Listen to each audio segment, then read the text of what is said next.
পেতাম না। মা আয়েশা ছিল জ্ঞানের সাগর, সকল সাহাবীদের চেয়ে বড় জ্ঞানী ছিলেন মা আয়েশা। যে কোন সাহাবী হাদিস ভুলে যেতেন মা আয়েশার কাছে জিজ্ঞেস করতেন, ফরায়েজের মাসলা মা আয়েশার কাছে জিজ্ঞেস করতেন। সাহাবায়ে কেরাম বলতেন, আয়েশা আপনি এত জ্ঞান কবে অর্জন করেছেন? মা আয়েশা বলতেন, যেটা একবার শুনি সেটা আমি আর কখনো আমি ভুলে যাই না। একটা আসরেও মা আয়েশা ছাড়া রাসূল হাদিস পড়তেন না। সাহাবায়ে কেরাম গুঞ্জন শুরু করলেন, এটা আমরাও করি। আমরা তো গুঞ্জনের শ্রেষ্ঠ নায়ক। ফেসবুকে তো এখন মাশাআল্লাহ, আহা কত বদনামি যে মানুষ করে আলেমদের, ঠিক না বেটি? কথা বলে না কেন? কত বাজে বাজে লেখা লেখে। আল্লাহকে ভয় কর উল্লুক। তোর এই বাজে কথা যতজন পড়বে ততজনের গুনাহ, জিনার গুনাহ, ততজনের তুই গীবত করার গুনাহ তোর আমলনামায় উঠবে, ঠিক না বেটি? ভালো লেখ, খারাপ লেখিস না।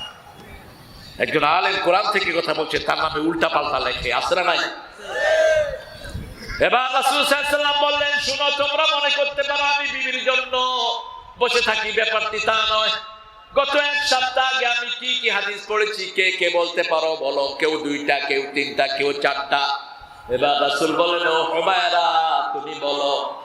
মা আয়েশাকে হুমায়রা বলে ডাকতেন, লালি বলে ডাকতেন। লালি কি বলে?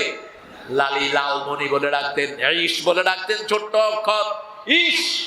আয়েশা থেকে কি ঈশ? আপনার স্ত্রীর নাম যদি হয় নার্গিস, আপনি তাকে নারু ডাকতে পারেন, এটা সুন্নাহ। আদর করে ডাকবেন, আদরের নামে ডাকবেন। আর অনেকে ডাকে পেত্তুনি, এই খবিস কই গেছ? আপনারা ডাকেন না, আপনার ভালো মানুষ, সাগরদাড়ির মানুষ, ভালো মানুষ। বিবিকে সুন্দর নামে ডাকবা। ওই বিবির কারণে তুমি মা ডাক শুনেছো, বাবা ডাক শুনেছো। তুমি ওই বিবির কারণে তুমি এই ঘরে অনেক কিছুর মালিক হয়েছো। রাসূলের একজন সাহাবী এসে বলছেন, আমি খুব গরিব। রাসূল বলেন, বিয়ে কর। নিজে খাইতে পারি না, বিয়ে কর, ওই মেয়ের সাথে আল্লাহ তোকে বরকত দান করে দিবেন। এই বাংলাদেশে যত লোক পয়সাওয়ালা হয়েছে বিয়ের আগে না পরে, আগে না পরে ওই মেয়েটা বরকত নিয়ে এসেছেন। এবার মা আয়েশাকে বললেন, হুমায়রা তুমি বলো। 7 দিনের যত হাদিস মা রাসূল সাল্লাল্লাহু আলাইহি ওয়াসাল্লাম বর্ণনা করেছেন, একটা একটা করে সব বলে দিয়েছেন। সাহাবায়ে কেরাম মনে করলেন রাসূলের জীবন্ত টেপ রেকর্ডারের নাম হলো মা আয়েশা সিদ্দিকা রাদিয়াল্লাহু আনহা। এর জন্য মেয়েদেরকে কোরআনের প্রতিষ্ঠানে দেন। কোরআন পড়া সুন্নাত না নফল? আরো জোরে বলেন, চিৎকার করে বলেন। তো পোলাপান স্কুলে দেন কে? হ্যাঁ, কোন কসুর কোরআন পড়া স্কুলে বলেন তো? কোথায় দেন? এই ফরজটা মাথায় ঢুকিয়ে নিবেন। আমার ছোট মেয়েকে আজকে আমি প্রশ্ন করেছি, মা কোরআন পড়া কি? কয় ফরজ। বললাম পড়ো তো ডেইলি। আবার চেষ্টা করি। না, চেষ্টা করে না, পড়তে হবে। নিঃশ্বাস ছাড়া যেমন মানুষ বাঁচে না, তেমনি কোরআন ছাড়া মানুষের বাঁচা সম্ভব নয়। এই যে মানুষটা অনেক ধাক্কার পরে টিকে আছেন কিসের উপর? কিসের উপর? একটা আমল আছে এদের মাদ্রাসা, রাতে একটা আমল করে সূরা ওয়াকিয়া পড়ে বাচ্চাগুলো। সূরা ওয়াকিয়া পড়বেন। একটা হাদিস আছে, অনেকে দুর্বল বলেছেন, কিন্তু আমি ফায়দা পেয়েছি। লাম ইউজাদুল ফাকাতু আবাদা। যারা সূরা ওয়াকিয়া পড়বে অভাব-অনটন তাকে কখনো স্পর্শ করবে না। আপনাকে স্বাবলম্বী করে দিবেন কে? সূরা কাহাফ পড়বেন জুমার দিন। কোন দিন? জুমার দিন। রাসূল বলছেন, যারা পূর্ণ সূরা কাহাফ পড়ে আকাশ থেকে জমিন পর্যন্ত নূরের লাইট দিয়ে আল্লাহ তাদেরকে 1 সপ্তাহ 10 দিন হেফাজত করে দেয়। আর যারা প্রথম 10 আয়াত সে 10 আয়াত মুখস্থ করবে, উসমা মিনাদ দাজ্জাল, দাজ্জাল থেকে আল্লাহ তাদেরকে পানা দিয়ে দিবেন। আর যারা প্রথম 10 আয়াত সে 10 আয়াত পড়বে, মাথা থেকে পায়ের তালু পর্যন্ত তার নূর দিয়ে ভরে দিবেন কে? তাহলে শিশুকে কোরআন তালিম দিব। রাজি আছি তো? রাজি আছি তো? একটু হাতটা তুলেন তো দেখি কারা কারা রাজি আছেন।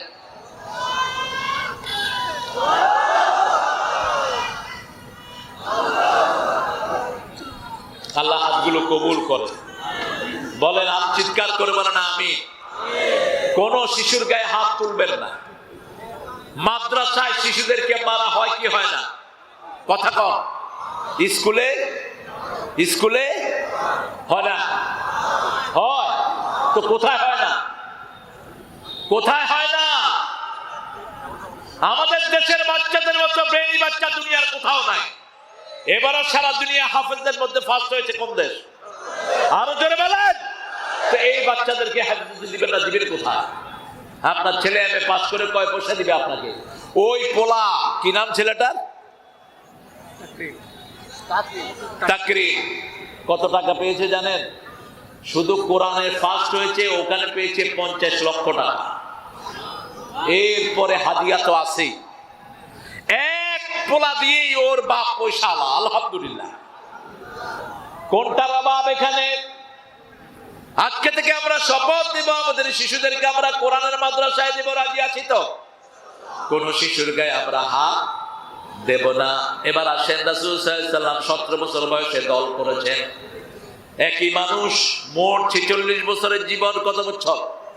46 বছরের কর্মজীবন। 23 বছর নবুয়তের আগে, 23 বছর নবুয়তের পরে, 17 থেকে নিয়ে 40 কত বছর হয়? 23। আর নবুয়তের পরে 23। এই 40 বছর মানুষ হিসাবে তিনি চেষ্টা করেছেন, কারো শান্তি দিতে পারেন নাই, একটা মিথ্যা কথা জীবনে বলেন নাই। আর গত 17 বছর মিথ্যার প্রতিযোগিতা চলেছে, ঠিক না ঠিক? আল্লামা সাঈদীর বিরুদ্ধে মামলা দেওয়া হয়েছে, তিনি নাকি জিনা করেছেন। তিনি একটা মেয়ের সাথে ধর্ষণ করেছেন, ওই মেয়েটাকে কোর্টে নিয়ে আসা হলো। তাজুল ছিল তখন উকিল, এখন চিফ প্রসিকিউটর হয়েছে তাজুল। তাজুল মেয়েটাকে জিজ্ঞেস করলো, মা তোমার জন্ম কবে? মেয়েটা বলছে আমার জন্ম 1975। জিনা করেছে কবে? কবে? ওটাও গায়েবী। মামলা কি হইতো? কি হতো? কি হতো? বাড়ি হলো কেশবপুর, মামলা হয়েছে মনিরামপুর। ও ঢাকায় হয়েছে, ওই যে গায়েবী মামলা। গায়েবী মামলা যেহেতু দিয়েছ, গায়েব থেকে আল্লাহ তোদেরকে সাহায্য করে দিয়েছে। এমন ভাবে মানুষের মনে তোদের ঘৃণা তৈরি করে দিয়েছে, তোরা পালানোর জায়গা খুঁজে পাস নেই, একসাথে সব পালিয়ে গেছে। ঠিক না ঠিক?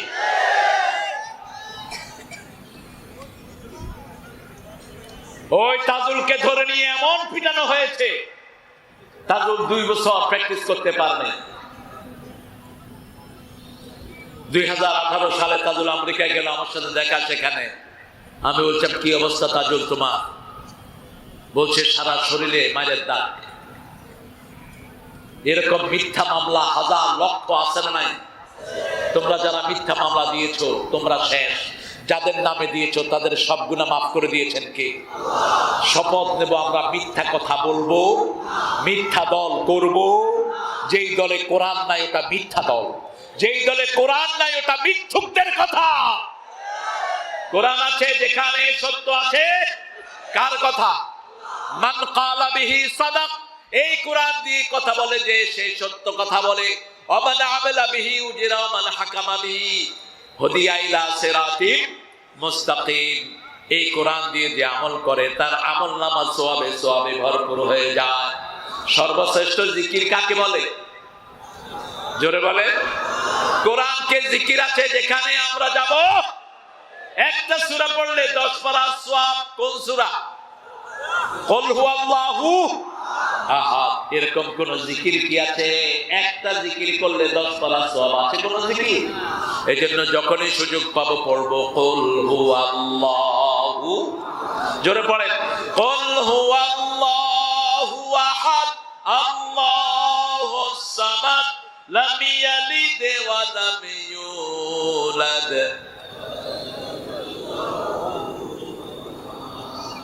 আপনাদের কষ্ট হচ্ছে? সারা থাকবেন তো ইনশাআল্লাহ? সারা থাকবে? আচ্ছা, আল্লাহ আপনাদেরকে সারা থাকার তৌফিক দান করুন। আমি কিন্তু একটু পরে চলে যাব, কারণ সারা তো রাসূল মাহফিল করেন না, আপনারা থাকবেন কেন? এই মাহফিলটা প্রতি বছর হোক, চান তো? আচ্ছা, এখানে পয়সা লাগে দেখান তো, সারুর পয়সা কেমন দেন? কত আপনারা? সারের পয়সা বেশি নাই। আর এই তো মামলা লইয়া দৌড়াইতে দৌড়াইতে এর অবস্থা খারাপ। এতদিন তো দেখেনও নাই, আল্লাহ এখন রাস্তা খুলে দিয়েছেন, আলহামদুলিল্লাহ বলেন।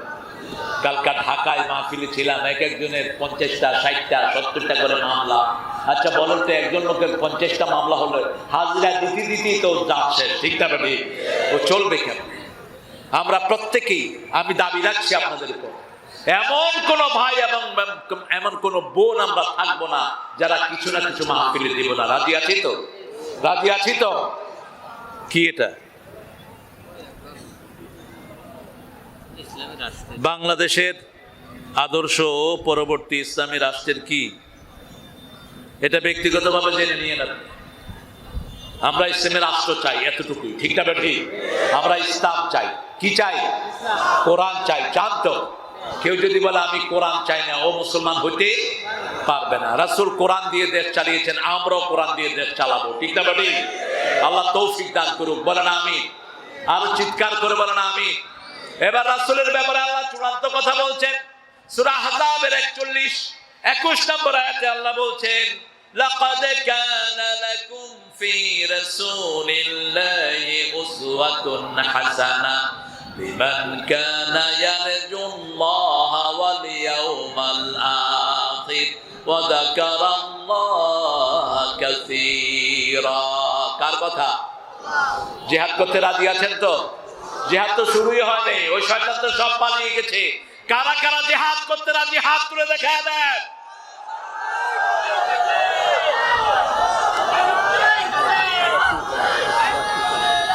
কেমনে করবেন কালেকশন? ছেলেরা ভিতরে যাবে, ছেলেরা সবাই ভিতরে যাবে। প্যাকেট আছে সবার কাছে, মহিলা প্যান্ডেল আছে, মহিলা প্যান্ডেল।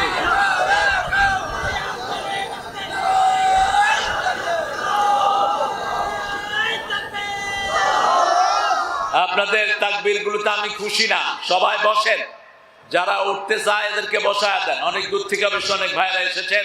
আর ছেলেরা ভিতরে যাবে, প্রত্যেক ছেলের হাতে আপনারা যা পারেন তুলে দেন। মায়েরা, আপনাদেরকে ছাড়া ইসলাম বিজিত হয়নি।